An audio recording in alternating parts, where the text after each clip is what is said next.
Euranet Plus Panorama is a weekly review of European news broadcast by our network of EU radio stations. Hi there, I'm Jo and you're listening to Euranet Plus Panorama. Although Ukraine and Moldova's accession processes have now formally been launched, is enlargement really an imminent prospect? And are there other ways in which the shape of Europe may be shifting? Continuing the bloc's expansion has been an ever-present topic in Brussels in the 11 years since Croatia joined, back in July 2013. Political philosopher Joséphine Staron, Director of International Relations at the French governance think tank Sinopia, discusses Ukrainian accession with our colleagues at EU Radio. She explains that the whole process is likely to take very many years. But could this not be accelerated somehow? Alors, je vois pas vraiment comment. Premièrement, tant que l'Ukraine sera en guerre et que ses I don't see how. First of all, as long as Ukraine is at war and its borders have not been fully established under a peace agreement, it will not be able to join the EU. Secondly, most of the reforms needed to bring Ukraine up to European standards are difficult to achieve in wartime. So here again, peace is necessary. Next, we will have to overcome the reluctance of the people of Europe, particularly in the agricultural sphere. A few months ago, we saw massive protests from farmers in all European countries worried about the arrival of low-cost Ukrainian foodstuffs on the domestic market. To avoid the risk of social and economic dumping, the Ukrainian market will have to adapt to the standards of the internal market, which will entail a real social cost for the population.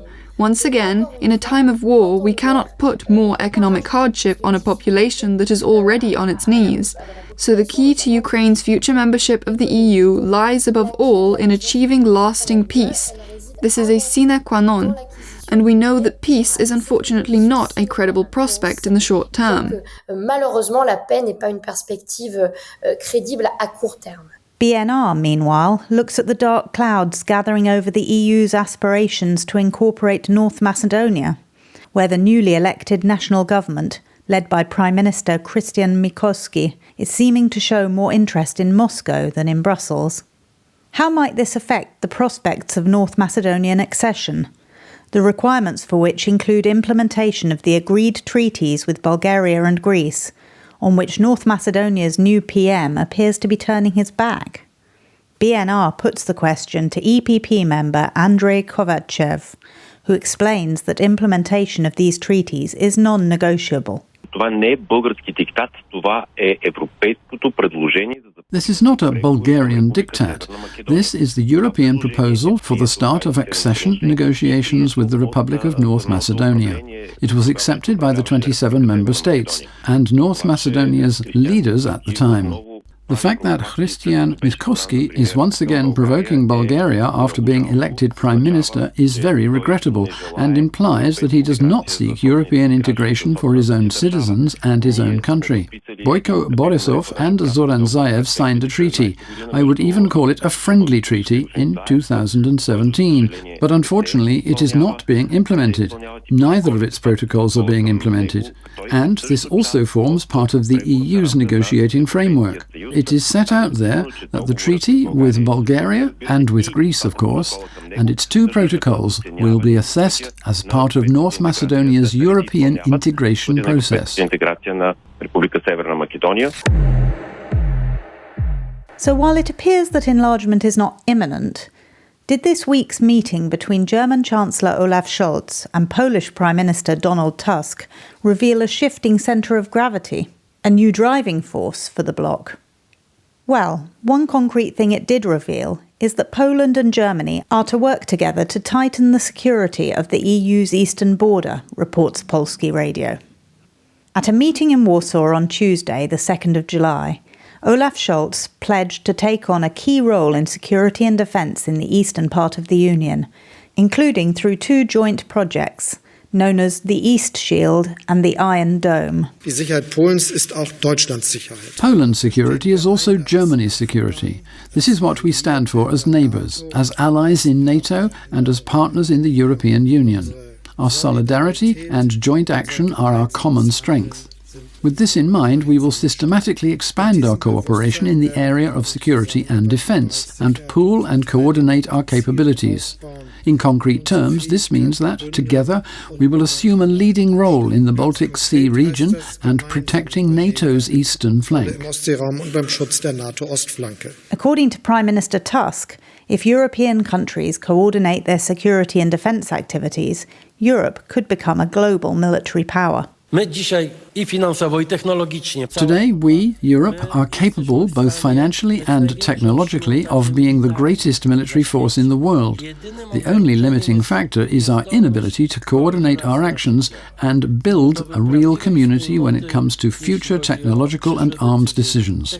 The world around us may look very different in a year or two's time. Europe must rely on itself, and NATO's effectiveness will depend on Europe pulling together in these areas. Our member stations are also keeping a close eye on the French elections, of course, with many observers suggesting that a national rally victory could fundamentally alter the EU's political and strategic direction. Anti-European forces must not be allowed to weaken the EU from within, Tusk stresses. That is why, and I am convinced of this, it is so important that moderate forces, reasonable forces, pro-European forces, and I think both our governments represent this approach in an extremely articulate way, should find intelligent, convincing answers to the issues that have become a priority for ordinary people. An effective fight against illegal migration, security, and increased economic self-sufficiency. There is some speculation that the balance of power within the Weimar Triangle, the long-standing political alliance between France, Germany and Poland, may shift to the east should Marine Le Pen's far-right party take the reins in France. Germany and Poland could end up closing ranks. But Chancellor Scholz insists that, regardless of the outcome of the French elections, the historical three-way cooperation will continue.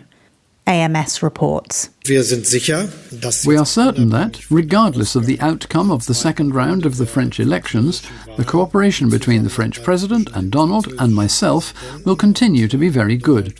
This will remain the basis for the relationship between our countries. I am quite sure of that. Italy's Deputy PM Antonio Tajani agrees that what matters most is stability going forward. His comments are shared by our partners at Radio 24 in Milan. The important thing is that Europe remains stable. The important thing is that stability guarantees the markets. We will work with whatever government is chosen by the people of France because our relationship is with France. We're talking here about political stability, of course, but financial stability too. What will happen if Le Pen's national rally wins a majority and delivers on its populist pledges of more money for various areas of the national economy without a clear plan of where this money will come from? Will France sink into a financial crisis? And could it drag Europe down? BNR put these questions to Yasen Georgiev, Executive Director of the Economic Policy Institute in Sofia. He seems to think there are more pressing developments at play further away. If we look at Europe's share of the global economy over the past 3 decades, it has been steadily declining, so the potential for increased government spending could have a negative effect on how both France and Europe will perform on a larger scale. In any case, this pre-election rhetoric is not yet a reality, and the effect will not be felt for several months or even a year. So there is the potential for a deterioration in the economic performance of France in particular. But before we witness the effects of internal processes, France and Europe will face challenges that lie far beyond the borders of the European continent itself. And here I mean the global confrontation between the US and China and the US presidential election.